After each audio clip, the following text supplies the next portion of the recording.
Ei, amigos e amigas, vamos fazer um apanhado no dia de hoje primeiramente, de pessoas que já estão arrependidas de ter votado no presidente Lula. Mas é eles quem falam do arrependimento, não somos nós. Vamos ver agora também, além de artistas, um apanhado que nós temos aquele que já foi tido como herói do Brasil. Foi ministro do Supremo Tribunal Federal, foi o Joaquim Barbosa. Vejam o que ele dizia antes, fazendo campanha para o presidente Lula. Eu alertei os brasileiros de que Jair Bolsonaro seria uma péssima escolha para a presidência da República. Bolsonaro não é um homem sério. Não serve para governar um país como o nosso. Não está à altura. Não tem dignidade para ocupar um cargo dessa relevância. Nas grandes democracias, Bolsonaro é visto como um ser humano abjeto, desprezível, uma pessoa a ser evitada. Esse isolamento internacional é muito ruim para o nosso país. Nós perdemos muitas oportunidades com isso. É preciso votar já em Lula no primeiro turno para encerrar essa eleição no próximo. E ele apoiava o candidato Lula à presidência, mesmo sabendo desses fatos que ele mesmo, quando ministro, falou junto ao Supremo Tribunal Federal e, inclusive, contestando os seus pares no Supremo. Essas reformas receberam o fundamental apoio dos parlamentares comprados pelo Partido dos Trabalhadores e das bancadas por eles orientadas ou dirigidas, exatamente no momento em que foram realizados os maiores repasses de dinheiro aos parlamentares acusados. Por outro lado, os líderes dos 4 partidos cujos principais parlamentares receberam recursos em espécie do PT, orientaram as suas bancadas a aprovar o projeto, que fora encaminhado pelo governo. Somente o senhor Jair Bolsonaro, do PTB, votou contra a aprovação da referida lei. Todos os demais votaram no sentido orientado pelo líder do governo e do Partido dos Trabalhadores na Câmara dos Deputados. E aí está a nota que ele fez, mostrando o seu arrependimento, só que de uma maneira camuflada para não dizer: estou arrependido e peço desculpas a vocês por ter apoiado o governo Lula. Não era o que eu pensava. É bem isso aí, vejam aí. Polícia. Infelizmente, em inúmeras questões da sociedade, o país é acéfalo. O Congresso omisso, retrógrado, um horror. O presidente da República, Lula, também omisso em muitas questões. Em cima do muro em outras, conservador à la carte, é incapaz de liderar o país em várias áreas, que poderíamos avançar significativamente se o natural poder de liderança e persuasão conferido ao ocupante da cadeira presidencial fosse inteligentemente usado para fazer avançar certas pautas que nos colocam na vanguarda do obscurantismo. Mas tem mais gente. O Dinho do Capital Inicial, que fazendo um show, quebrou costela, ficou inconsciente, 6 meses em tratamento. E agora, retornando, ele viu que a coisa não está tão boa quanto ele pensava. Ele muito combateu o presidente Bolsonaro e o bolsonarismo. Mas agora vem ele com essas palavras, com o temor que todos aqueles artistas têm de serem cancelados pela direita. Vejam o que ele disse agora, arrependido. Não sei se vocês acreditam, mas ele falou. Considero de centro-esquerda. Eu me considero, eu seria um social-democrata se eu fosse europeu. O extremismo me preocupa. Acho que precisa ser denunciado. Durante as últimas eleições, eu e várias outras pessoas que não são petistas, sabe? Simone Tebet, ou Alckmin, ou FHC, sabe? Várias outras pessoas apoiaram o Lula por perceber o perigo, o que nós achávamos que é o perigo que o Bolsonaro representava. O que eu percebi é que era uma coalizão a favor da democracia. E eu acredito que esses nomes todos que eu citei também. E vários outros economistas ligados ao PSDB também.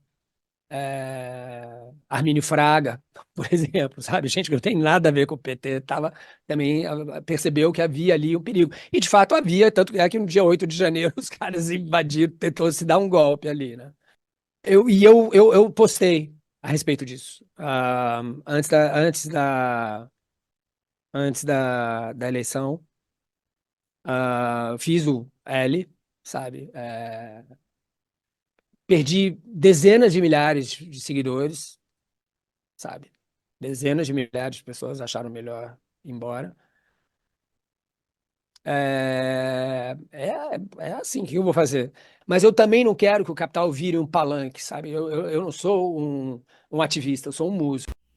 Mas aí vem aquela cantora, a Anitta, que com medo de ser cancelada, porque realmente, normalmente quem vai a shows é quem é da direita. Penso eu, né? Muita campanha que ela fez para o presidente Lula. Mas diz ela que ela foi pressionada a ser contra o presidente Bolsonaro. Vejam aí alguma coisa que ela falou. Isso mexeu muito com o meu psicológico na época. Não, porque as pessoas estavam fazendo uma pressão imensa em todo mundo, né? Mas vejam aí o que ela falou. A internet não perdoa e eu estou atento. Também não perdoo. Depois vamos falar aquela que ela mais a pressionou a falar. Mas isso vai ser após. Vejam o que ela disse. Oi, gente. Olha, eu fui desafiada pela Daniela Mercury a apoiar o movimento da hashtag Ele Não. Eu quero aproveitar essa oportunidade para deixar claro para vocês de uma vez por todas, se ainda não ficou, que eu não apoio o candidato Bolsonaro. Eu também quero deixar claro que em momento nenhum eu desmereci a hashtag. Eu só quis dizer para vocês que, além de se posicionar com hashtag, a gente pode fazer durante a nossa vida, são os nossos dias também, as nossas atitudes que mostram a nossa luta contra o preconceito, contra o racismo, machismo, homofobia, nossa luta pelas minorias. Bom, então, como eu sou a favor da democracia, eu apoio sim o uso da hashtag Ele Não e quero desafiar para essa campanha Ivete Sangalo, Cláudia Leite e Preta Gil. E dentre artistas citados, ela falou na Daniela Mercury. Mas vocês acham que esses apoios vêm só por amor, por ideologia? Não, tem interesses financeiros.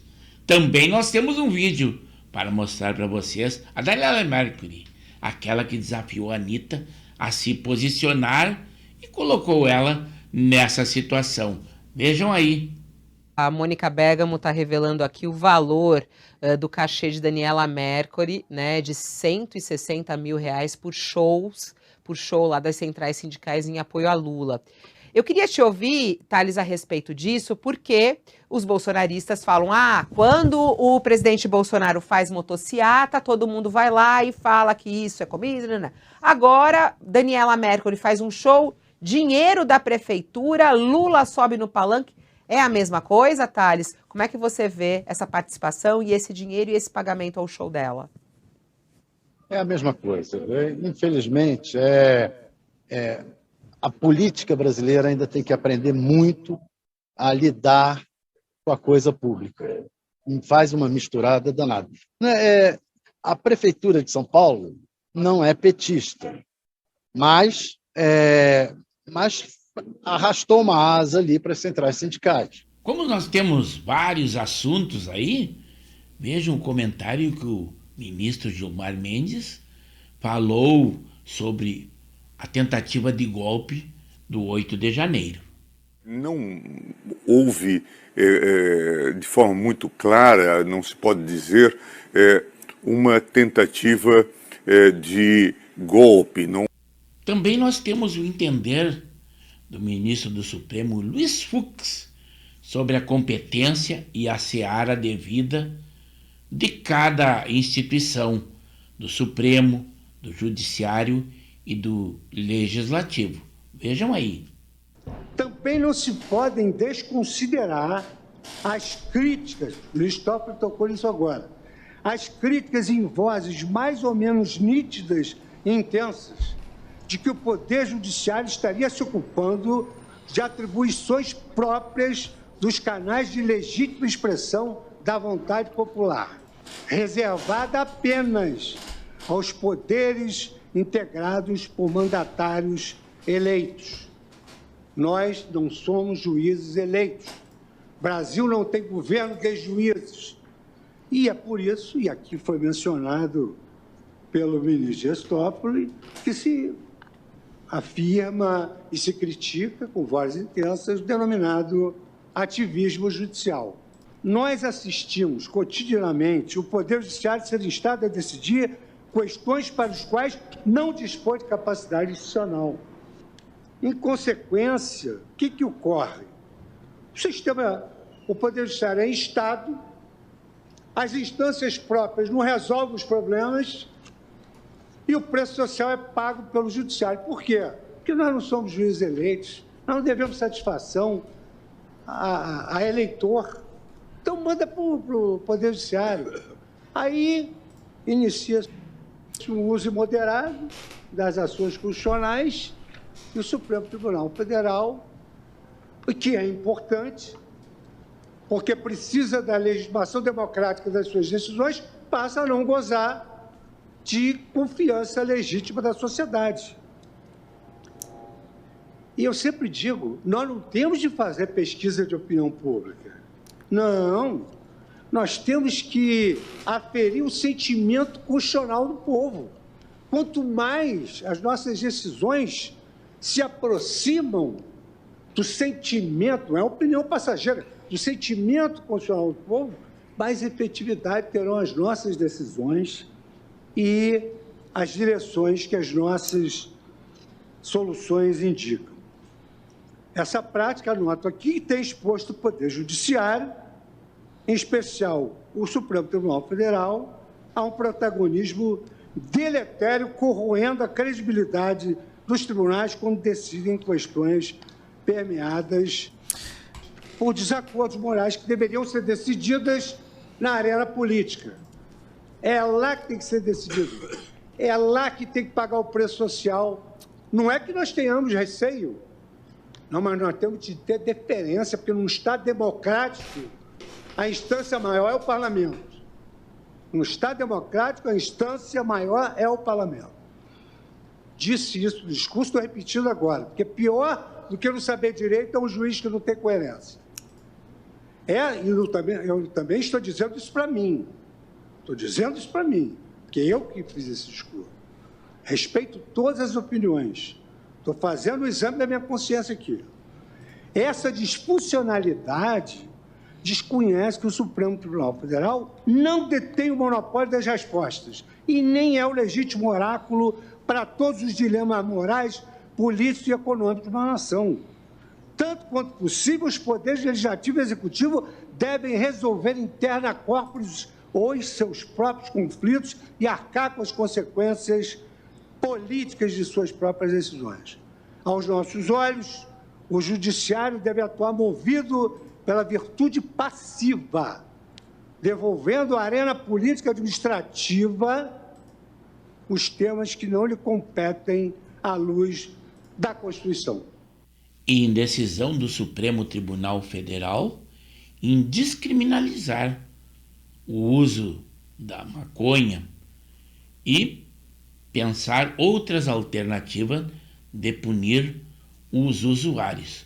A quantidade para ser considerada de consumo próprio ainda não foi determinada.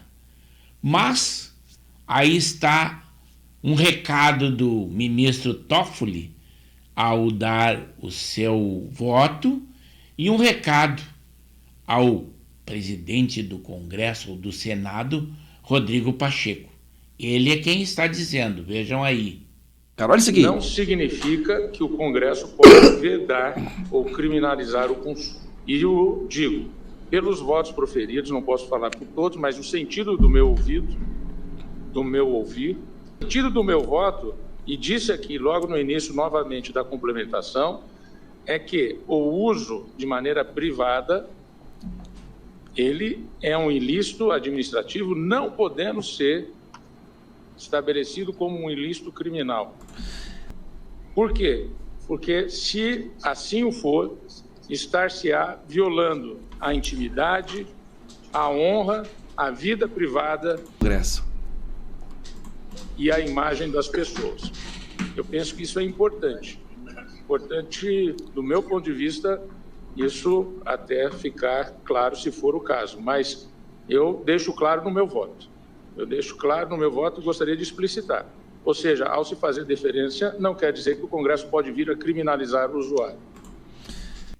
E para terminar, depois de todos esses vídeos, informações que vocês tiveram, o ministro Gilmar Mendes diz que a reversão da inelegibilidade de Bolsonaro no Supremo é muito difícil.